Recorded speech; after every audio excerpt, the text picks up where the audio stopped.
নমস্কাৰ চাবলৈ আৰম্ভ কৰিছে নিউজ ট্ৰেণ্ডিং অসম আজি হৈছে 7 ফেব্ৰুৱাৰী আৰু আজি ৰাতিপুৱাৰ কেইবাটাও গুৰুত্বপূৰ্ণ খবৰ আহি পৰিছে আৰু এনে ধৰণৰ খবৰসমূহ নিতৌ চাবলৈ চেনেলটো ছাবস্ক্ৰাইব কৰি ভিডিঅ'টো এটা লাইক কৰি দিব জনাইছো আজি ৰাতিপুৱাৰ প্ৰথমটো ব্ৰেকিং নিউজ আজি ফাদিল হ'ব গৌৰৱ গগৈৰ পাকিস্তান লিংক দিনৰ 10:30 মুখ্যমন্ত্ৰী ডক্টৰ হিমন্ত বিশ্ব শৰ্মাৰ এক জৰুৰী সংবাদমেল এক ডাঙৰ খবৰ জনাইছো সমগ্ৰ ৰাজ্যবাসীক আজি ফাদিল হ'ব গৌৰৱ গগৈৰ পাকিস্তান লিংকৰ সকলোবোৰ তথ্য সংবাদমেল যোগে আজি তদন্তৰ তথ্য জনাব মুখ্যমন্ত্ৰী ডক্টৰ হিমন্ত বিশ্ব শৰ্মাই পুৱা 10:30 মুখ্যমন্ত্ৰী হিমন্ত বিশ্ব শৰ্মাৰ সংবাদমেল ইতিমধ্যে গৌৰৱ গগৈৰ পাকিস্তান সংযোগ সন্দৰ্ভত তথ্য লাভ কৰিছে এছআইটিয়ে গৌৰৱ গগৈয়ে গোপনে পাকিস্তানলৈ অহা যোৱাৰ তথ্য আছে এছআইটিৰ হাতত আৰু সংবাদমেলৰ অন্তত কেন্দ্ৰীয় গৃহ মন্ত্ৰালয়লৈ প্ৰেৰণ কৰা হ'ল এছআইটিৰ প্ৰতিবেদন আৰু এনআইএ নে চিবিআইক হস্তান্তৰ কৰা হ'ব গোচৰটো এই সিদ্ধান্ত ল'ব কেন্দ্ৰই আৰু টেলিফোনত পাকিস্তানী বিষয়াৰে কি কথা পাতিছিল সেই তথ্য উদ্ধাৰ কৰিব কেন্দ্ৰীয় চৰকাৰে কেবিনেট বৈঠকৰ অন্তত গৌৰৱ গগৈৰ পাকিস্তান লিংক সন্দৰ্ভত মুখ্যমন্ত্ৰী ডক্টৰ হিমন্ত বিশ্ব শৰ্মাৰ মহা বিস্ফোৰণ আজি ফাদিল হ'ব গৌৰৱ গগৈৰ পাকিস্তান লিংকৰ সকলোবোৰ তথ্য সংবাদমেল যোগে আজি তদন্তৰ তথ্য জনাব মুখ্যমন্ত্ৰীগৰাকীয়ে জনাইছো আৰু এটি ব্ৰেকিং নিউজ ডাঙৰ খবৰ সকলো মিয়া মুছলমানে অচিনাকি নহয় কোন কোন মিয়া খিলঞ্জীয়া বুলি ক'ব লাগে এক ডাঙৰ খবৰ জনাইছো ৰাজ্যৰ মুখ্যমন্ত্ৰী ডক্টৰ হিমন্ত বিশ্ব শৰ্মাই আগবঢ়াইছে কেতবোৰ ডাঙৰ মন্তব্য সকলো মিয়া মুছলমানে অচিনাকি নহয় 51 চনৰ আগত অহা মিয়া মুছলমানক ধৰা হৈছে খিলঞ্জীয়া বুলি আৰু মিয়া মুছলমানক লৈ মুখ্যমন্ত্ৰী ডক্টৰ হিমন্ত বিশ্ব শৰ্মাৰ এই ডাঙৰ মন্তব্য আসু আৰু বিপ্লৱ শৰ্মাৰ প্ৰতিবেদনো একে কৈছে আৰু মই সদায় আইনৰ গণ্ডিৰ ভিতৰত থাকি কথা কওঁ বুলি মন্তব্য মুখ্যমন্ত্ৰীগৰাকীৰ আৰু সকলো মিয়া মুছলমানে অচিনাকি নহয় 51 চনৰ আগত অহা মিয়া মুছলমানক ধৰা হৈছে খিলঞ্জীয়া বুলি আৰু মিয়া মুছলমানক লৈ মুখ্যমন্ত্ৰী ডক্টৰ হিমন্ত বিশ্ব শৰ্মাৰ এক ডাঙৰ মন্তব্য আসু আৰু বিপ্লৱ শৰ্মাৰ প্ৰতিবেদনেও একে কথা কৈছে মই সদায় আইনৰ গণ্ডিৰ ভিতৰত থাকি কথা কওঁ বুলি মন্তব্য মুখ্যমন্ত্ৰী ডক্টৰ হিমন্ত বিশ্ব শৰ্মাৰ জনাইছো আৰু এটি ব্ৰেকিং নিউজ ডাঙৰ খবৰ মুখ্যমন্ত্ৰীৰ ঘৃণা ভাষ্য মুখ্য ন্যায়াধীশ লৈ ৰাজ্যৰ বিশিষ্ট ব্যক্তিৰ পত্ৰ এক ডাঙৰ খবৰ জনাইছো ৰাজ্যবাসীক মুখ্যমন্ত্ৰীৰ বিৰুদ্ধে নিজাববীয়া গোচৰ ৰুজু কৰিবলৈ মুখ্য ন্যায়াধীশ লৈ পত্ৰ ৰাজ্যৰ 40 গৰাকী বিশিষ্ট ব্যক্তিয়ে লিখিলে বিশেষ পত্ৰ মুখ্যমন্ত্ৰীৰ ঘৃণা ভাষ্যৰ বিৰুদ্ধে গুৱাহাটী উচ্চ ন্যায়ালয়ক হস্তক্ষেপ কৰিবলৈ অনুৰোধ আৰু হিৰেণ গোহাঁই প্ৰাক্তন ডিজিপি হৰে কৃষ্ণ ডেকা অধিবক্তা শান্তনু বৰঠাকুৰ বিজ্ঞানী দুলাল চন্দ্ৰ গোস্বামীৰ এই পত্ৰ অভিযোগপতি মিয়াক কষ্ট দিবলৈ ৰাজহুৱা উচতনি দিছে মুখ্যমন্ত্ৰী ডক্টৰ হিমন্ত বিশ্ব শৰ্মাই আৰু মুখ্যমন্ত্ৰীৰ এই মন্তব্যই উলংঘা কৰিছে সংবিধান আৰু সুপ্ৰিম কোৰ্টৰ নিৰ্দেশ মতে এনে মন্তব্যৰ বিৰুদ্ধে আৰক্ষীয়ে নিজাববীয়াকৈ ৰুজু কৰিব লাগে গোচৰ আৰু মুখ্যমন্ত্ৰীৰ বিৰুদ্ধে নিজাববীয়া গোচৰ ৰুজু কৰিবলৈ মুখ্য ন্যায়াধীশলৈ পত্ৰ ৰাজ্যৰ 40 গৰাকী বিশিষ্ট ব্যক্তিয়ে লিখিলে বিশেষ পত্ৰ আৰু মুখ্যমন্ত্ৰীৰ ঘৃণা ভাষ্যৰ বিৰুদ্ধে গুৱাহাটী উচ্চ ন্যায়ালয়ক হস্তক্ষেপ কৰিবলৈ অনুৰোধ জনাইছো আৰু এটি ব্ৰেকিং নিউজ ডাঙৰ খবৰ আৰু মাত্ৰ কেইটামান ঘণ্টাৰ পিছতে ফাদিল হ'ব গৌৰৱ গগৈৰ পাকিস্তান লিংকৰ সকলোবোৰ বিস্ফোৰক তথ্য আৰু এই তথ্যক লৈ ৰাজ্যৰ মুখ্যমন্ত্ৰী ডক্টৰ হিমন্ত বিশ্ব শৰ্মাই আগবঢ়াইছে কেতবোৰ বিশেষ মন্তব্য জনাইছো সবিশেষ খবৰ কেইটামান ক্ষণৰ পাছতেই গৌৰৱ গগৈক লৈ মুখ্যমন্ত্ৰীয়ে কৰিব বিস্ফোৰণ গৌৰৱ গগৈৰ পাকিস্তান লিংকক লৈ মুখ্যমন্ত্ৰীয়ে কৰিব ডাঙৰ ঘোষণা আজি দিনৰ 10:30 সকলো তথ্য ৰাজহুৱা কৰিব চৰকাৰে গৌৰৱ গগৈৰ পাকিস্তান লিংকৰ তদন্ত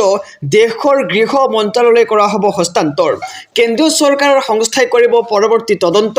সংস্থা নিৰ্বাচনৰ ক্ষেত্ৰত ভাৰত চৰকাৰে ল'ব সিদ্ধান্ত আৰু এনআইএ বা চিবিআইৰ হাতত ভাৰত চৰকাৰে অৰ্পণ কৰিব তদন্তৰ ভাৰ সমগ্ৰ ঘটনাত জড়িত আলী তৌকি শ্বেখ গৌৰৱ গগৈ আৰু সাংসদ পত্নী আৰু ভাৰত চৰকাৰ অৱগত নকয় গৌৰৱ গগৈৰ পাকিস্তান যাত্ৰা দেউতাক মুখ্যমন্ত্ৰী হৈ থকা অৱস্থাতে পুত্ৰ গৈছিল পাকিস্তানলৈ আৰু পাকিস্তানলৈ যোৱাৰ কথা জনোৱা নাছিল ভাৰত অথবা অসম আৰক্ষীক কেইটামান ক্ষণৰ পাছতে গৌৰৱ গগৈক লৈ মুখ্যমন্ত্ৰীয়ে কৰিব বিস্ফোৰণ গৌৰৱ গগৈৰ পাকিস্তান লিংকক লৈ মুখ্যমন্ত্ৰীয়ে কৰিব ডাঙৰ ঘোষণা আৰু আজি দিনৰ 10:30 সকলৰ তথ্য ৰাজহুৱা কৰিব চৰকাৰে আৰু গৌৰৱ গগৈৰ পাকিস্তান লিংকৰ তদন্ত দেশৰ গৃহ মন্ত্ৰালয়ে কৰা হ'ব হস্তান্তৰ জনাইছো আৰু এটি ব্ৰেকিং নিউজ ডাঙৰ খবৰ অহা 10 ফেব্ৰুৱাৰীত বিটিআৰ বন্ধ ঘোষণা বন্ধ থাকিব সকলো স্কুল কলেজ আৰু কাৰ্যালয় বিটিআৰ বাখিলৈ এক ডাঙৰ খবৰ 10 ফেব্ৰুৱাৰীত বিটিআৰ বন্ধ ঘোষণা কৰা হৈছে বন্ধ থাকিব স্কুল কলেজ আৰু কাৰ্যালয়সমূহ বিটিআৰত স্থানীয় বন্ধ ঘোষণা কৰা হৈছে 10 ফেব্ৰুৱাৰীত বিটিআৰত স্থানীয় বন্ধ ঘোষণা বিটিসি কৰ্তৃপক্ষই এই ঘোষণা কৰিছে আৰু 24 সংখ্যক বড়োলেণ্ড দিৱস উপলক্ষে এই বন্ধ ঘোষণা কৰা হৈছে অহা 10 ফেব্ৰুৱাৰী তাৰিখে কোকৰাঝাৰ চিৰাং বাক্সা তামুলপুৰ লগতে ওদালগুৰিৰ সকলো চৰকাৰী কাৰ্যালয় ৰাজহুৱা প্ৰতিষ্ঠান আৰু বোৰ্ডসমূহ বন্ধ ঘোষণা কৰা হৈছে সকলো চৰকাৰী আৰু ব্যক্তিগত খণ্ডৰ শিক্ষানুষ্ঠান বন্ধ থাকিব বিটিআৰ বাখিলৈ এক ডাঙৰ খবৰ জনাইছো 10 ফেব্ৰুৱাৰীত বিটিআৰ বন্ধ ঘোষণা কৰা হৈছে বন্ধ থাকিব সকলো স্কুল কলেজ আৰু কাৰ্যালয় জনাইছো আৰু এটি ব্ৰেকিং নিউজ ডাঙৰ খবৰ মেট্ৰিক পৰীক্ষাৰ্থীৰ বাবে আশী গল নিষেধাজ্ঞা জাৰি কৰা হৈছে 163 ধাৰা যিহেতু 10 ফেব্ৰুৱাৰীৰ পৰা আৰম্ভ হ'বলৈ গৈ আছে মেট্ৰিক আৰু হায়াৰ ছেকেণ্ডাৰী পৰীক্ষা আৰু মেট্ৰিক আৰু হায়াৰ ছেকেণ্ডাৰী পৰীক্ষাক লৈ আশী গল কেতবৰ নিষেধাজ্ঞা মেট্ৰিক পৰীক্ষাৰ্থীৰ বাবে আশী গল নিষেধাজ্ঞা জাৰি কৰা হৈছে বিএনএছৰ 163 ধাৰা পৰীক্ষা হলত প্ৰাৰ্থীয়ে নিব নোৱাৰিব কোনো mobile phone calculator electronic device আৰু পৰীক্ষাৰ্থীৰ বাহিৰে কোনো অচিনাকি লোক প্ৰৱেশ কৰিব নোৱাৰিব পৰীক্ষা হলত আৰু কোনো ধৰণৰ লাউডস্পিকাৰ ডিজে আদি বজাব নোৱাৰিব পৰীক্ষা চলাকালীন অৱস্থাত আৰু কোনো বেগ কিতাপ বহি আহি নিব নোৱাৰিব আৰু নিশাৰ ভাগত আৰু পৰীক্ষাৰ সময়ছোৱাত লাউডস্পিকাৰৰ ব্যৱহাৰত সম্পূৰ্ণৰূপে নিষেধাজ্ঞা আৰোপ কৰা হৈছে আগন্তুক মেট্ৰিক আৰু হায়াৰ ছেকেণ্ডাৰী পৰীক্ষাৰ বাবে জাৰি কৰা হৈছে এই নিৰ্দেশনা আৰু 10 ফেব্ৰুৱাৰীৰ পৰা 16 মাৰ্চলৈ বাহাল থাকিব এই নিৰ্দেশনা আৰু মেট্ৰিক পৰীক্ষাৰ্থীৰ বাবে আশী গল জৰুৰী নিৰ্দেশনা আমি জনাইছো জাৰি কৰা হৈছে বিএনএছৰ 163 ধাৰা পৰীক্ষা হলত পৰীক্ষাৰ্থীয়ে নিব নোৱাৰিব কোনো মোবাইল কেলকুলেটৰ আৰু ইলেক্ট্ৰনিক ডিভাইচ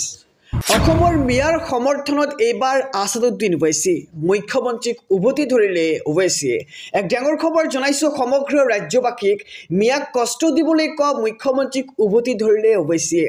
অসমৰ মিয়া মুছলমানৰ সমৰ্থনত গৰ্জন এইবাৰ ওৱেইচিৰ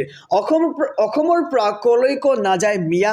আৰু 200 বছৰৰ পূৰ্বে অসমলৈ আহিছিল এই মিয়াসকল আৰু 200 বছৰৰ পূৰ্বে কাম কৰিবলৈ বিটিসি আনিছিল মিয়াসকলক আৰু মিয়াক ৰিক্সাৰ ভাড়া কমকৈ দিবলৈ কোৱালৈ খৰব হৈছে আছাদুদ্দিন ওৱেইচি আৰু ভাৰতৰ নাগৰিক হোৱাটো ভুল নেকি মিয়াসকলৰ আৰু